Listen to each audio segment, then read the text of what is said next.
दोस्तों नमस्कार। नमस्कार जयपुर, नमस्कार राजस्थान, नमस्कार इंडिया। एक्साइटेड हैं दोस्तों? रियली में जब मैं हॉल में आ रहा था तो ये सोच रहा था कि आज बहुत सारे लोग मिलेंगे और उनसे कुछ मोटिवेशन की बातें करूंगा, लेकिन रियली जैसे मैं हॉल में घुसने लगा और इसे सारे लोगों का एक्साइटमेंट को मैंने देखा तो देखने के बाद मैं खुद ही मोटिवेट हो गया आप लोगों से। और दोस्तों आज मुझे आप लोगों से बात करते समय बड़ा अच्छा लग रहा है। मैं अपने आप को सौभाग्यशाली मान रहा हूं, लेकिन एक बात, मैं अपने बारे में बात करने से पहले एक बात जरूर पूछना चाहूँगा कि कितने लोगों से मैं पहली बार मुखातिब हो रहा हूँ, कितने लोगों से मैं स्टेज के माध्यम से मिल रहा हूँ। एक बार हाथ खड़ा कर दें। अरे सारे 99%। थोड़ा सा फिर मेरे के बारे में, मैं अपने बारे में बताऊंगा। और जब मैंने इस बिजनेस को देखा था तो मैं इस बिजनेस में जब आया तो उस टाइम पे मैं आर्मी में नौकरी करता था, आर्मी में जॉब करता था, और मेरे पास व्हीकल के नाम पे एक छोटी सी साइकिल थी उस टाइम पे। तो ये ड्रेस का फोटो मैं आपको दिखा ही रहा हूँ, बीच में 3 फीती लगा कर मैं ही बैठा हूँ ड्रेस में, और ये साइकिल थी व्हीकल के नाम पे, लेकिन फैसिलिटी इसमें सब थी। बच्चे के लिए आगे सीट, मैडम के लिए पीछे, पेट्रोल डीजल डालना नहीं, इन्वायरमेंटल फ्री, कोई प्रदूषण ये फैलाती नहीं थी। सही है। और उस टाइम पे मैंने इस प्लान को देखा था, और प्लान को देखने के बाद कई सारे डाउट मन में आए, और जिन्होंने मुझे प्लान दिखाई थी उनसे मैंने उन डाउट आए, वो पूछे क्या क्या मन में डाउट आए, जानना चाहते हैं? पहला डाउट तो ये आया कि मैंने उनसे पूछा कि सर मैं तो नौकरी में हूँ, सरकारी नौकरी में, मेरे को ये करने की क्या जरूरत है?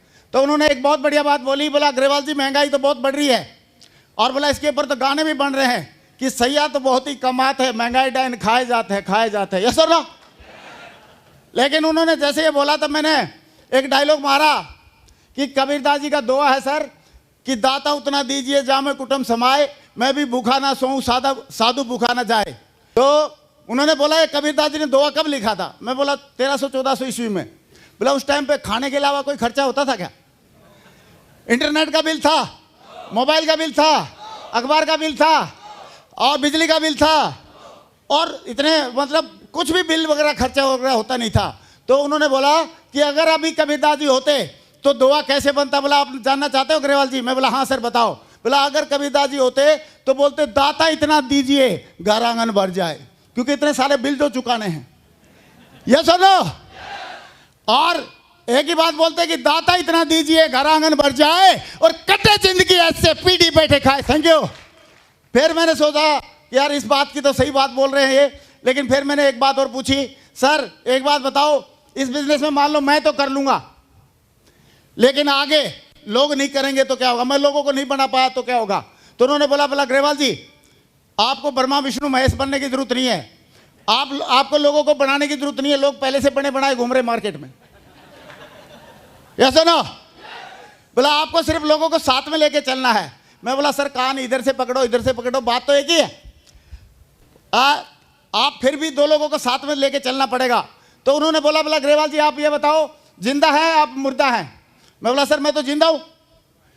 बोला मुर्दा आदमी को भी अगर शमशान घाट जाना होता है तो कम से कम कितने लोगों को लेके चलता है साथ में? कितने? 4। मैंने बोला 4 तो चाहिए, लेकिन एक 5वां भी चाहिए होता है जो आगे आगे हांडी लेके चलता है। ओम नाम सत्य है, सत्य बोलो गत्य है, ओम नाम सत्य है, लेके चलता है कि नहीं चलता? यस और नो?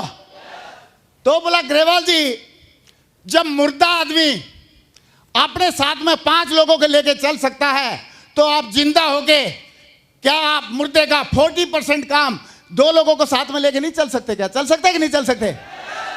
यस और नो? तो मैंने बोला सर इतना तो कर सकता हूं, चल सकता हूं। और फिर मैंने सोचा यार ये तो कुछ ज्यादा ही बोल रहा है, एक ऐसा ब्रह्मास्त्र पूछता हूं, ऐसा सवाल पूछता हूं जिसका ये जवाब ही ना दे पाए। तो मैंने एक और सवाल पूछा। क्या पूछा? जानना चाहते? मैंने बोला सर मेरे पास पैसे नहीं। क्या नहीं है? और ऐसा करो, आप पैसे आप लगा दो मेरे, और ऐसे करना 2-3 भी आप ही लगा देना नीचे, और चेक आए तो पहले आप अपने ले लेना, बाद में पैसे मैं अपने आप ले लूंगा। ऐसे होशियार लोग मिलते हैं कि नहीं मेरे जैसे? मिलते हैं, अभी भी हैं। बधाई हो, यूनिवर्सल क्राउन में बनेंगे, लगे रहना। Thank you. तो मैंने बोला सर ऐसे कर लेना। तो उन्होंने बोला ग्रेवाल जी अगर मेरे को पैसे लगाने हैं, मेरे को 2-3 लगाने हैं, तो बोला मैं गांव के लोगों की लिस्ट उठा लूंगा, वोटर की लिस्ट, और सबको एक साइड से ज्वाइन कराता जाऊंगा। फिर आपका ही नाम क्यों लिखूं मैं, आपके साथ में क्यों करूं काम? तो मैंने बोला बात तो सही है सर। तो उन्होंने एक ही बात बोली कि यार पैसे नहीं है, ये आपकी कोई बड़प्पन है या प्रॉब्लम है? मैं बोला है तो प्रॉब्लम। तो बोला प्रॉब्लम का सॉल्यूशन होना चाहिए कि नहीं होना चाहिए? मैं बोला हाँ होना चाहिए। और बोला आपको अगर कोई इमरजेंसी पड़ जाए, मेडिकल इमरजेंसी, और उस टाइम पे 8-10 हज़ार रुपये की, 15 हज़ार रुपये की जरूरत पड़ जाए, और डॉक्टर बोले इतने रुपए कम से कम जमा कराओ तब उसके बाद ट्रीटमेंट स्टार्ट होगा, तो बोला डॉक्टर को आप बोल दोगे क्या कि नहीं डियर है नहीं अभी, ऐसे बोल दोगे? मैं बोला नहीं सर वो तो अरेंजमेंट करना पड़ेगा। तो बोला फिर यहाँ पे भी अरेंजमेंट कर लो। मैंने बोला ठीक है, और उसके बाद अरेंजमेंट किया दोस्तों मैंने, और शुरुआत कर दी। लेकिन मैं तो कन्विंस हो गया, मैंने तो शुरुआत कर दी, और पहले 5 लोगों को प्लान दिखाया। कितने लोगों को प्लान दिखाया? 5 लोगों को प्लान दिखाया, और पांचों लोगों ने मेरे को क्या बोला जानना चाहते हैं? जानना चाहते हैं? कई लोग बोल नहीं रहे। जानना चाहते हैं? 5 लोगों ने बोला यस, नहीं बोला, 5 लोगों ने बोला नो। क्या बोला? और जैसे ही 5 ने ना बोला, मैं तो अंगूर से किशमिश बन गया। मैंने सोचा मैं तो डायमंड नहीं बन पाऊंगा, एकदम मेरी हवा निकल गई। और मैंने एक काम अच्छा ये किया कि अपलाइन को फ़ोन किया। मैंने बोला सर 5 लोगों को प्लान दिखाई थी, 5 ने मना कर दिया, लग रहा मैं तो डायमंड नहीं बन पाऊंगा। तो उन्होंने बोला ग्रेवाल जी अभी आपकी लिस्ट कितनी बची है? मैं बोला कौन सी लिस्ट? बोला यार बोला तो था आपको लिस्ट बना लेना। मैं बोला सर लिस्ट तो बनाई नहीं। बोला आप बोल रहे थे कि मेरे तो 300 लोगों के नाम याद हैं, आप कंपनी क्लर्क हैं, बाबूजी हैं, तो बोला उनके नाम लिख लो।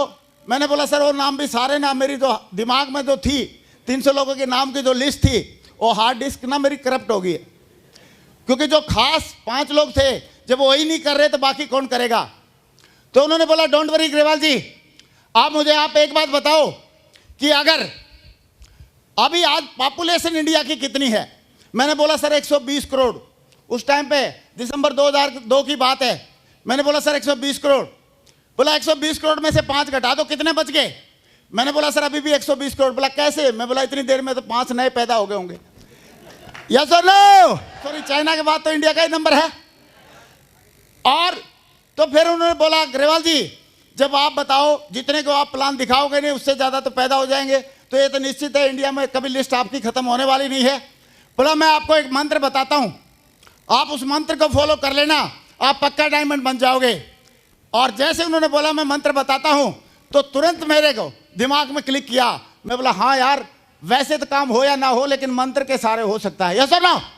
क्योंकि हम तो बचपन से तंत्र मंत्र सुनते आ रहे थे, बंगाल में बंगाल का जादू, और हमारे यहाँ तो बचपन में जब बुखार भी होता था या कान के नीचे अगर सूजन आ गई, फोड़ी फुंसी होगी, तो भी झाड़ा लगवा के लेके आते थे, गोली दवाई नहीं दिलाते थे। यस और नो? और हम तो बचपन में ये देखा था कि बचपन उस टाइप का था हमारा कि हमारा जैसे मई जून में किसी बच्चे ने बोला पापा मम्मी को कि गर्मी लग रही है, तो बोला कोई बात नहीं बेटा, कल शाम को मैं बुलाऊंगा बार्बर को, सबको टकला करा देते हैं। तो सारे बच्चों को टकला करा देते थे, गर्मी एक को लगती थी, सबको टकला करा देते थे।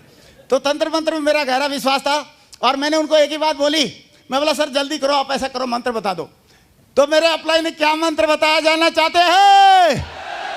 उन्होंने बोला ग्रेवाल जी आपका काम है लोगों को प्लान दिखाना, फॉलोअप करना, अच्छे से समझाना और बार बार समझाना। मैंने बोला सर मंत्र बताओ ना, ये तो मालूम है मेरे को। बोला वही तो बता रहा हूं ग्रेवाल जी, आपका काम है लोगों को अच्छे से प्लान दिखाना, बार बार समझाना, और लोगों का काम है हाँ या ना बोलना। मैंने बोला ये तो मालूम है मेरे को, मंत्र बता दो सर, मंत्र, मेरे को डायमंड बनना है। तो उन्होंने बोला वही तो बता रहा हूं ग्रेवाल जी, आपका काम है लोगों को प्लान दिखाना, फॉलोअप करना, अच्छे से समझाना, बार बार समझाना, और उनका काम है हाँ या ना बोलना। लेकिन जब वो हाँ या ना बोले उस टाइम पे एक चीज को ध्यान में रखना कि आए तो बेस्ट नहीं तो नेक्स्ट, आए तो बेस्ट नहीं तो नेक्स्ट। Thank you. और जैसे उन्होंने बोला आए तो बेस्ट नहीं तो नेक्स्ट करने से आप डायमंड बन जाओगे, तो भाई साहब मेरे को कॉन्फिडेंस आ गया। पूछो क्यों? मैं बोला यार ये तो मैं कर दूंगा। बताओ आए तो बेस्ट नहीं तो नेक्स्ट करने में जा क्या रहा है अपने बाप का? बताओ कुछ जा रहा है क्या? मैं तो कॉन्फिडेंस में आ गया, और कॉन्फिडेंस में आने के बाद फिर आदमी शर्माता नहीं है, घबराता नहीं है। और मैं जिसके पास भी जाता था मैं बोलता था भाई देखो प्लान बहुत बढ़िया है, जिंदगी बदल सकती है, लेकिन कंडीशन एक है, समझ में उसी को आएगी जो समझदार होगा। और अगर मैं वही समझाता हूं समझ में आ गई तो तू समझदार, और नहीं समझ में आई तो आप समझ लेना भाई मैं कुछ नहीं बोलूंगा। और इस बात को थोड़ा सा और पूरा करने के लिए मैं जरूर थोड़ा सा एक स्पोर्ट में एक बात बताना चाहूंगा। सुनना चाहते हैं? एक बार एक बंदे ने तोता पाल लिया, और आपको पता तोता हिंदी बोलना सीख लेता है। और उसका जो पड़ोसी था वो थोड़ा ढीला डाला था, तो जैसे ही पड़ोसी आने लगा तोते वाले के घर के सामने से, तो तोता उसको बोलने लगा ये पड़ोसी बहुत ढीला है, लटूरा है, ढीला है, लटूरा है। उसने पड़ोसी को गुस्सा आया, बेचारा नाराज हुआ, उसने मालिक को शिकायत कर दी, बोला तेरा तोता ऐसे वैसे मेरे को बोला। तो उसने मालिक ने तोते की पिटाई लगाई, बोला भाई पड़ोसी से हमारे संबंध खराब करवाएगा, आज के बाद इसको ऐसे बिल्कुल नहीं बोलेगा, तू ढीला है, लटूरा है। तो बोला ठीक है साहब। अगले दिन फिर वो आने लगा, तोते की उसकी नजरें मिली आपस में, और मिलते ही तोता बोलता है बोला मैं आज नहीं बोलूंगा तू ढीला है, लटूरा है। और फिर उसको मिर्ची लगी, उसने फिर शिकायत कर दी मालिक को, मालिक ने फिर पिटाई लगाई तोते की, और तोते को मालिक ने बोला तू कुछ भी नहीं बोलेगा भाई, सही है? तो तोता बोला ठीक है मालिक। अगले दिन फिर वो पड़ोसी आने लगा, और तोते की और उस पड़ोसी की दोनों की आंखें मिली, और आंखों में देखने के बाद तोता बोलता है भाई मैं कुछ बोलूं या ना बोलूं तू समझ तो गया ही होगा। Thank you. और दोस्तों अभी एक बात और पूछना चाहता हूं, आदमी में कद्दू में क्या मेन फर्क है? कद्दू बोल नहीं सकता और आदमी यस नो का जवाब दे सकता है, यस नो। और आदमी में कद्दू में एक डिफरेंस और है, आदमी एक्साइटेड रह सकता है और कद्दू एक्साइटेड। और अगर कोई बोल नहीं रहा है और एक्साइटेड नहीं है तो इसका मतलब क्या है? ऐसा क्यों बोल रहे हो यार आप लोग? ऐसा बोलो मत, सही है? तो अभी अगर आप लोग यस नो का जवाब नहीं देते हैं और एक्साइटमेंट नहीं दिखाते हैं तो मैं कुछ नहीं बोलूंगा। तो दोस्तों मैं आए तो बेस्ट नहीं तो नेक्स्ट करने लगा और कॉन्फिडेंस में भर गया। तो लोगों को प्लान दिखाने के बाद मैं बोलता था आएगी समझ में उसी को जो समझदार होगा। तो लोगों को समझ में नहीं आती यार, अगर करेंगे मतलब अगर मैं बोलूँगा नहीं समझ में नहीं आई तो समझदारी में क्वेश्चन मार्क लगता है, और अगर मैं बोलूँ समझ में आ गई तो ज्वाइन करना पड़ेगा। तो कई लोग छुपते छुपते फिरते थे, और हमारे को कई लोग बोलते थे सर जादूगर को देखा हमने। मैं बोला फिर? बोला जादूगर ने एक लड़की को गायब कर दिया, एक लड़के को जमूरे को गायब कर दिया। मैं बोला असली जादूगर तो हम हैं, जिसको प्लान दिखाते थे गायब हो जाता है। एक आदमी के यहाँ ज्यादा रिश्तेदार आते थे, शहर में रहता था, उसने बोला सर बड़े परेशान है, ज्यादा रिश्तेदार आ रहे हैं। मैं प्लान फोल्डर रख कोई नहीं आएगा, एक बार ढंग से प्लान दिखा देना। यस और नो, यस और नो। तो दोस्तों काम करना शुरू किया और कॉन्फिडेंस पूरा आ गया एकदम। और कॉन्फिडेंस इतना आ गया कि जैसे एक बार क्या हुआ कि एक शेरनी थी, बब्बर शेरनी, और चूहे का भी बिल कहीं आसपास में ही था। तो चूहे का पता नहीं क्या एक दिन मूड बना, एक रेड रोज ले आया। चूहे ने लिया एक रेड रोज और बब्बर शेरनी को किया प्रपोज। बोला darling I love you, I love you, I want to marry you, और क्या बोलते I like you, I love you, I want to marry you. तो बब्बर शेरनी ने उसकी तरफ लाल लाल आंखें निकाली और बोली जा कल मुझे तेरा मुंह तो देख। बोलता मुंह को छोड़ मैडम, बंदे का कल कॉन्फिडेंस देख। पूरा फुल कॉन्फिडेंस आ गया। और जब कॉन्फिडेंस आने के बाद फिर काम होगा कि नहीं होगा? 2 साल तक मैंने पार्ट टाइम में काम किया और फिर फुल टाइम नौकरी छोड़ के आ गया। फौज की एक सर्विसमैन का कार्ड बन गया और उसके बाद मैं इस बिजनेस में लगातार काम करता रहा। मैंने देखा इस इंडस्ट्री में इतना दम है, अमेरिका में कई लाखों करोड़ का बिजनेस हो रहा है, और ये बिजनेस हमारे जैसे आप जैसे लोगों के लिए वरदान है। खासकर जो बेरोजगार है उनके लिए तो वरदान है ही है, लेकिन जो आधे बेरोजगार हैं उनके लिए भी वरदान है। व्हाट डू मीन बाय आधे बेरोजगार? जितने भी हम नौकरी वाले हैं सारे आधे बेरोजगार हैं, क्योंकि खर्चा है 1 लाख का और इन तनख्वाह मिलती है 50,000। तो आधे बेरोजगार हुए कि नहीं हुए? यस सर ना? तो आधे बेरोजगारों के लिए बहुत बढ़िया मौका है।